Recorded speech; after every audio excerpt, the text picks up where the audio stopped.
Saudara-saudaraku yang dirahmati Allah Subhanahu wa Ta'ala, dimanapun Anda semua berada, banyak dari kita, saudara-saudara kita yang masih berpikir keras tentang zat Allah Subhanahu wa Ta'ala.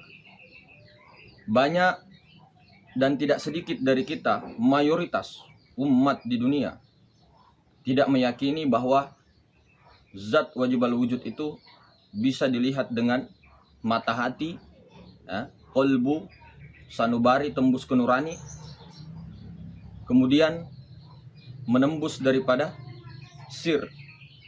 Banyak yang tidak percaya. Banyak yang mengatakan mustahil bisa melihat zat wajibal wujud. Maka untuk melangkah ke dalam, sebelumnya kita harus paham dulu apakah itu zat. Jadi saudara-saudara, zat itu adalah diri. Nah, di sini kalau zat wajibal wujud, diri rupanya Allah. Diri tajalli rupa Allah. Diri wujudullah. Nah, itu zat wajibal wujud.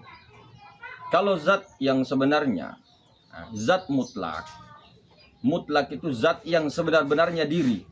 Itu memang tidak bisa dilihat. Itulah yang dinamakan Tuhan yang tidak berzat, tidak bersifat, tidak berasma, tidak beraf'al. Namun dikatakan zatul mutlak.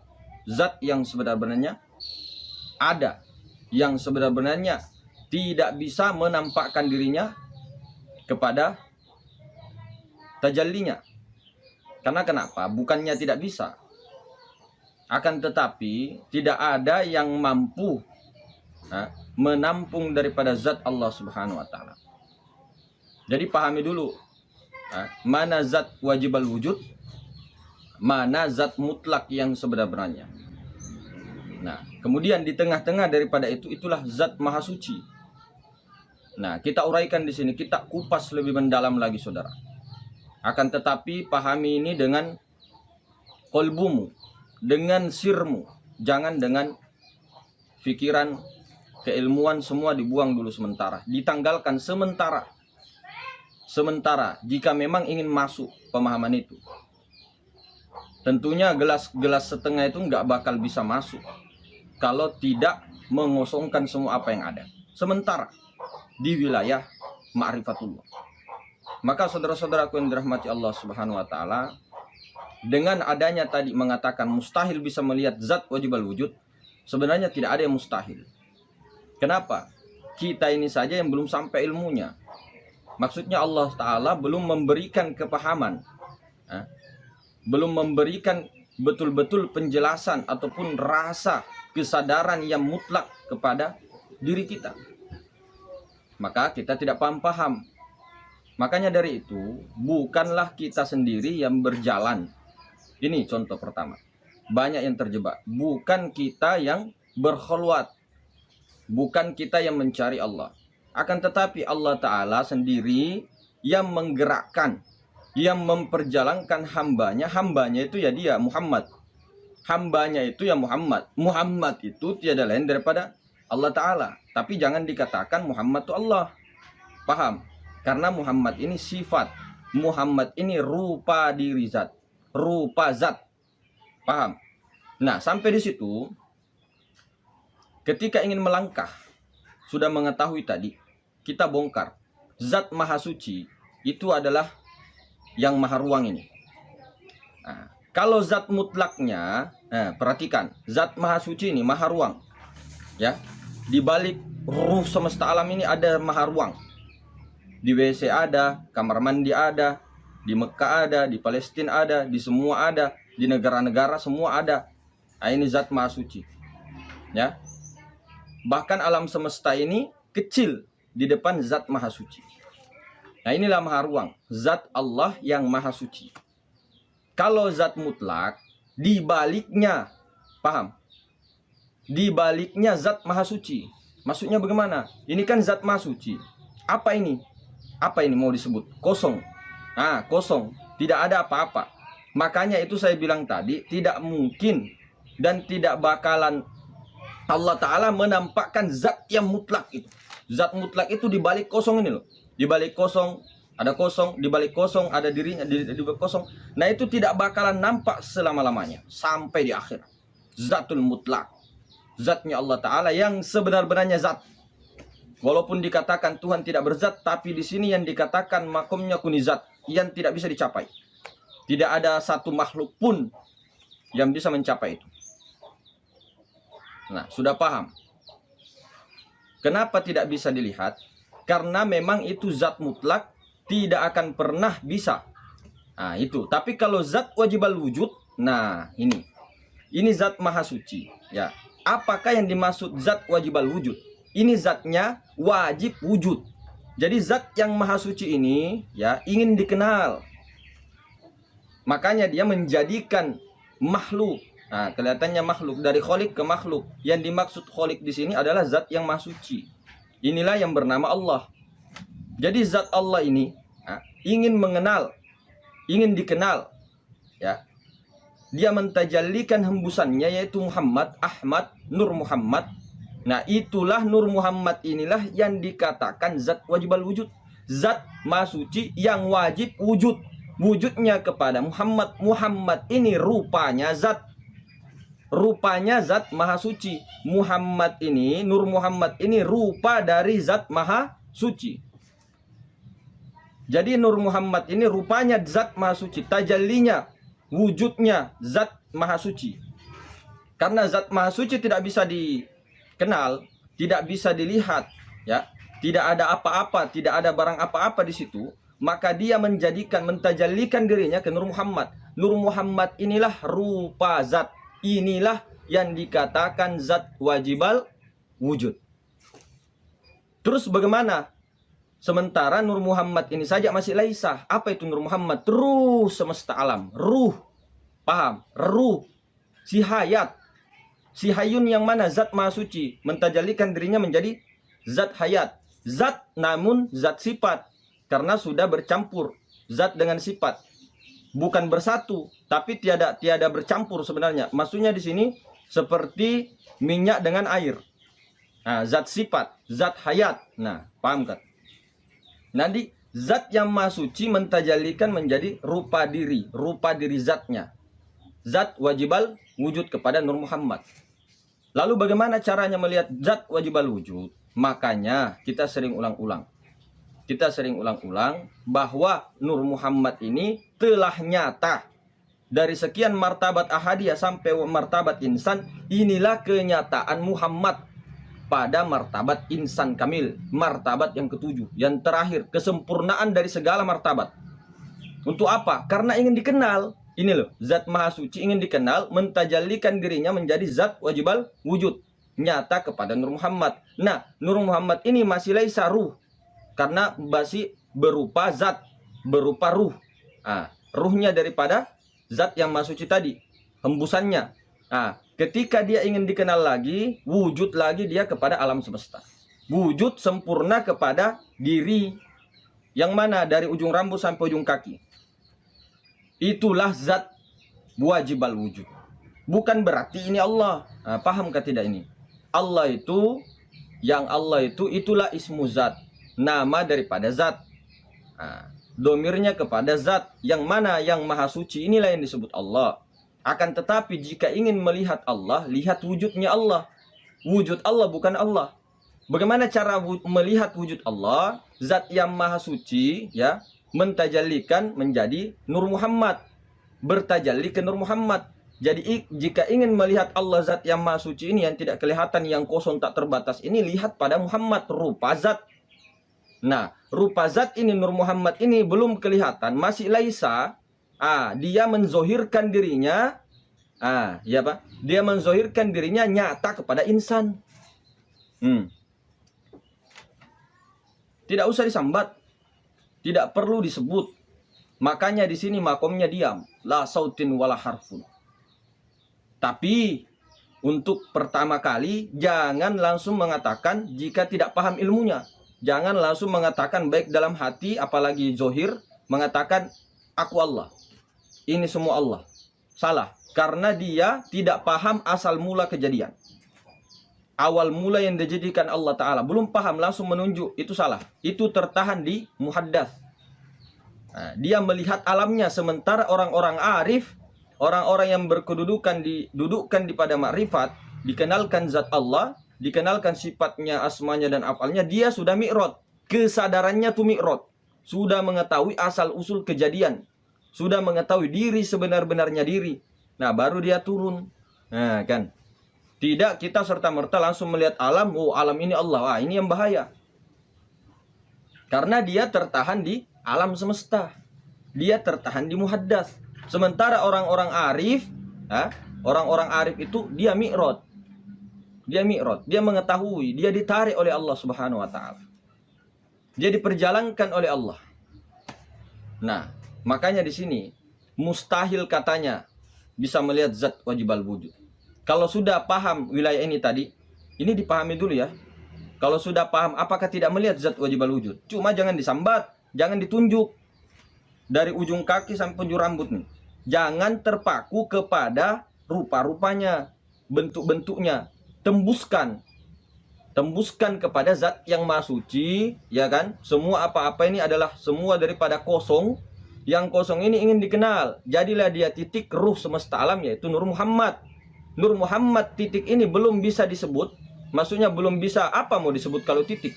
Apa yang mau dibaca? Sedangkan kita menulis titik saja di Al-Quran ataupun di menulis di kertas, titik itu tidak bisa dibaca, belum bisa dibaca.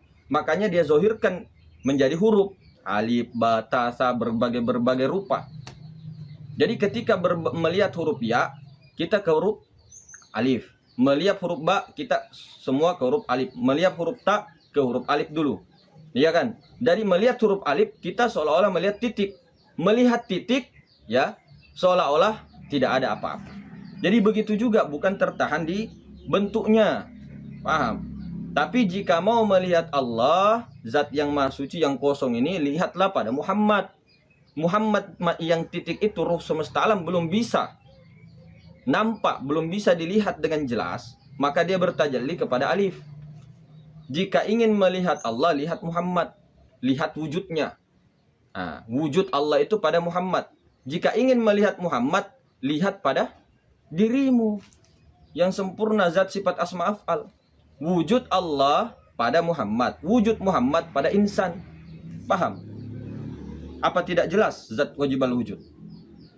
Nah, cuma itu tadi, hati-hati, jangan sampai kita salah mengira. Menyerupakan Allah dengan sesuatu, itu kaum mujassimah. Paham toh? Nah, sampai di situ. Jadi tidak ada yang mustahil, saudara-saudara. Kita ini mengatakan mustahil karena kita ini tidak dipahamkan ilmunya. Nah, baru menyalahkan orang, baru menyesat-nyesatkan orang. Iya kan? Padahal ini awaluddin ma'rifatullah ini sebenarnya sebelum bersyahadat. Nah, kalau orang belum paham ini bagaimana? Bersyahadatnya itu bagaimana? Apa bukan syahadat-syahadat burung beo? Mohon maaf ini, mohon maaf sekali. Bukan kita menghina, kita itu begini. Kita bukan apa ya? Kita itu mengkritik saudara-saudara sedikit di dalam ilmu syariat saja, tidak berhakikat. Mengkritik juga orang hakikat yang tidak bersyariat. Karena kenapa? Kalau ada orang yang berhakikat dia tidak bersyariat, coba mau kulihat sampai mana dia tidak makan. Kalau ada orang berhakikat tidak bersyariat, sampai mana dia mau telanjang. Nah, syariat itu pakai baju, ya kan, bekerja, makan, anak istri. Adakah orang yang berhakikat terus? Atau dia menyimpan badannya, batang tubuhnya, ya, kemudian dia kemana-mana dengan ruhnya. Adakah orang seperti itu? Ada mungkin kuyang. Kuyang, tahu kuyang? Kita ini bukan kuyang. Ada jasad, ada kebutuhan jasmani. Makanya dibilang makrifat itu di batin. Jangan sampai kita salah meletakkan ilmu. Ilmu makrifat dibawa ke syariat, bahaya. Ilmu syariat disalahkan ke makrifat, dibawa ke makrifat, ya bahaya. Maksudnya bagaimana? Berarti tidak bisa bersatu. Bisa bersatu kalau tahu caranya. Tahu cara pergabungan antara dua laut ini. Meskipun beda air tawar dengan air asin, akan tetapi ini bisa menyatu. Ini bisa dalam ketunggalan. Kalau tahu caranya. Begini, ilmu makrifat dibawa ke ilmu fikih, itu semua orang di muka bumi ini musyrik. Kenapa? Hormat kepada bendera musyrik.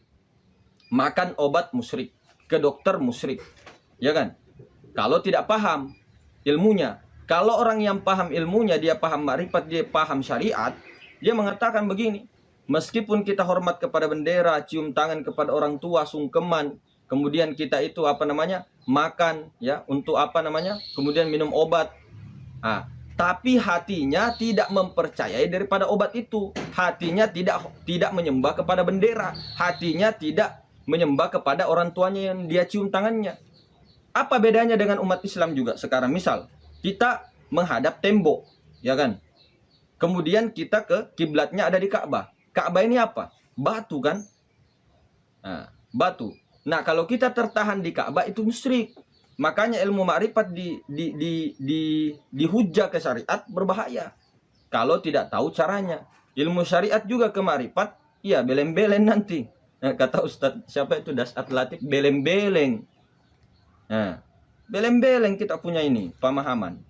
Jadi mesti cari pembimbing, penuntun itu. Nah, pembimbing ini itu membimbing kepada mursyid Rabbaniyah, kepada sang maha guru. Itu di mana? Ada pada dirimu sang maha guru.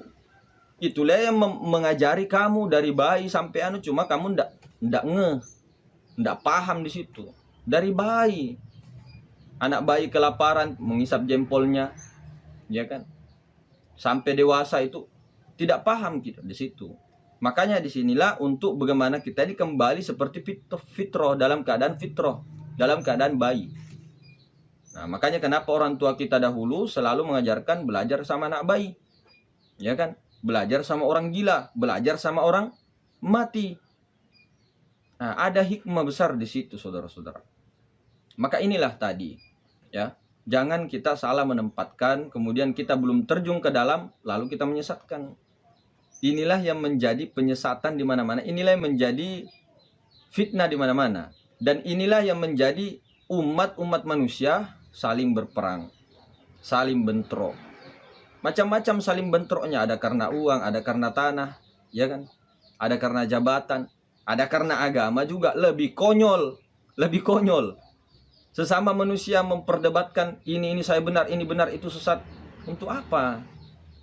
Bagaimana dunia ini mau makmur kalau tidak ada yang membimbing, maksudnya yang melaksanakan daripada semua ajaran-ajaran Nabi Ibrahim, semua ajaran yang dibawa Nabi Adam, Nabi Nuh, Nabi Hud, semua itu sama sampai baginda Nabi.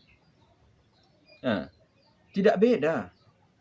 Bedanya di mana? Ketika Nabi Muhammad dilantik kepada Nabi terakhir, ikut beliau.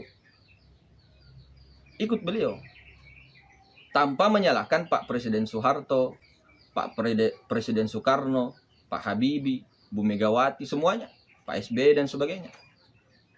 Tapi di era jabatan akhir, di masa yang khotaman Nabi Anbiya wal Mursalin, yaitu Sayyidina wa Maulana Muhammad sallallahu alaihi wasallam, beliau jabatan terakhir, pemegang panji Nabi dan Rasul terakhir, Nabi Muhammad sallallahu alaihi wasallam. Nah, maka ketika sekarang presidennya Pak Jokowi, maka kita ikut Pak Jokowi. Nah, seperti itu, tanpa menyalahkan yang sebelumnya. Itu kalau prinsip saya, ya. Jadi apa yang ada sekarang, yakini apa itu, jangan menyalahkan yang lain. Ayolah damai-damai, ya kan? Nusantara, Asia, semua dunia.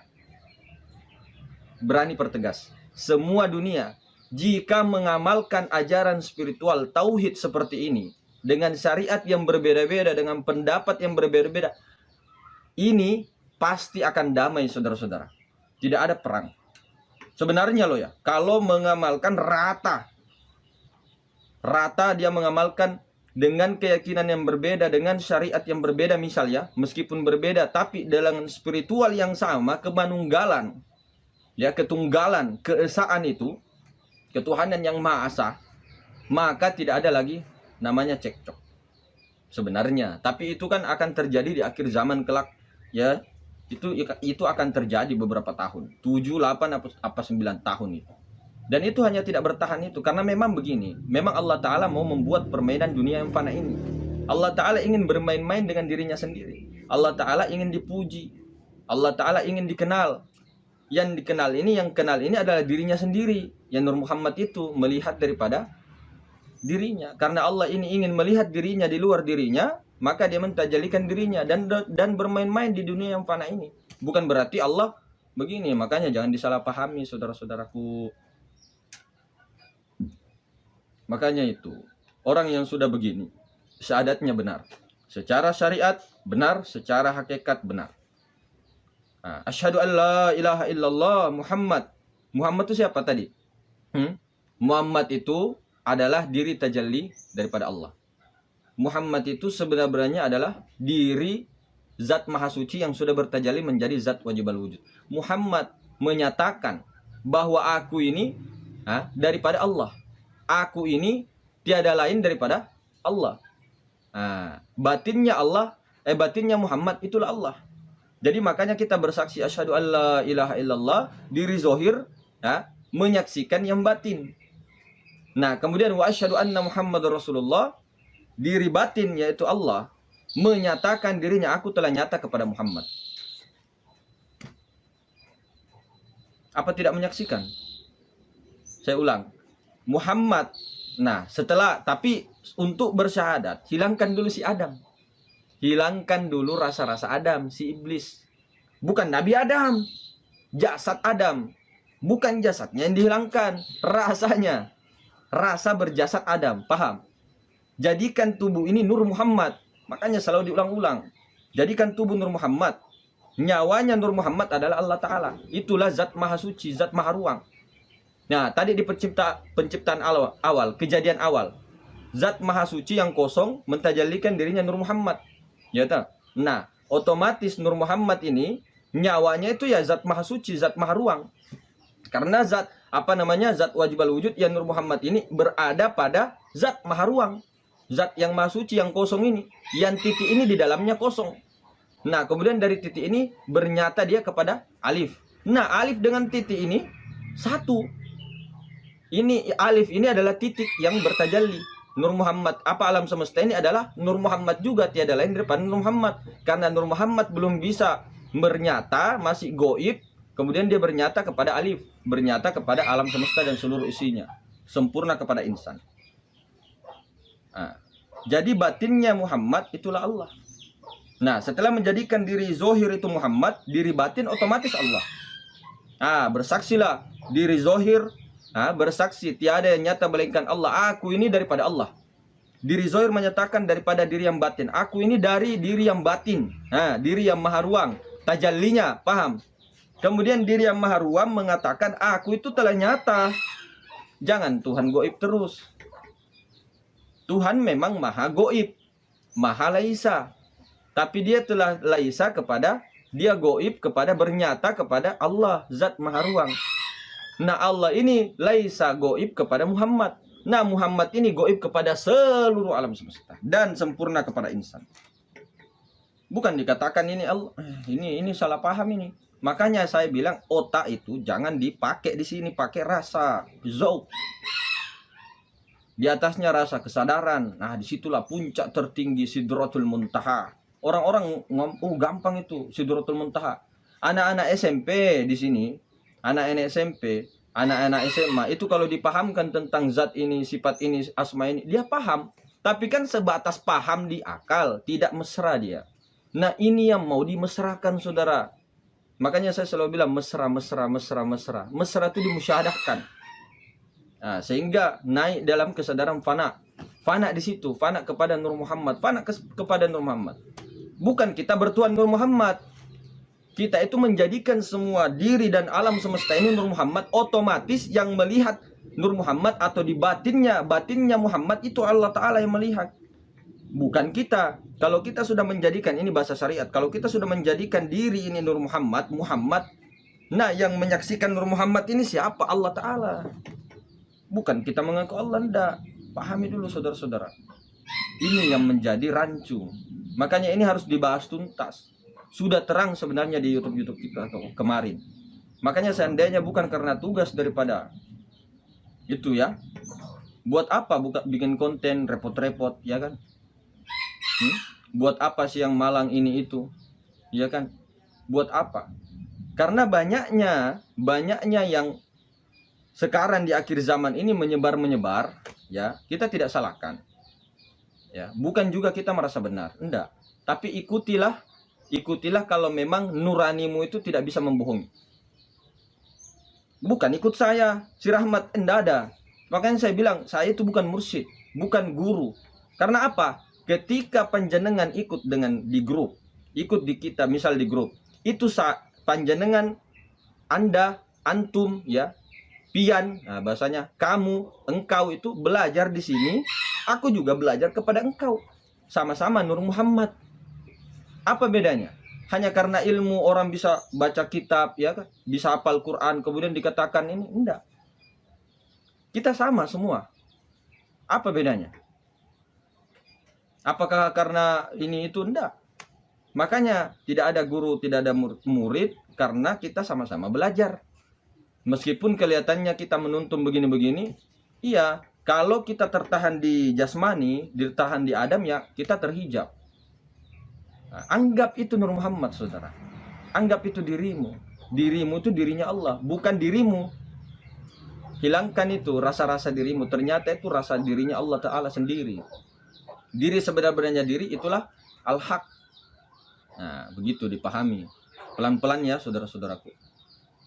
Makanya dengan sejelas-jelasnya seperti kemarin, anak SMP, SMA tuh paham. Dipahamkan oleh Allah. Tapi untuk prakteknya itu jangan banyak tanya. Kalau mau mesrakan, praktekkan kholwat-kholwat yang kemarin diijazahkan itu, lakukan. Nanti akan diberikan tahu sendiri oleh Maha Guru itu.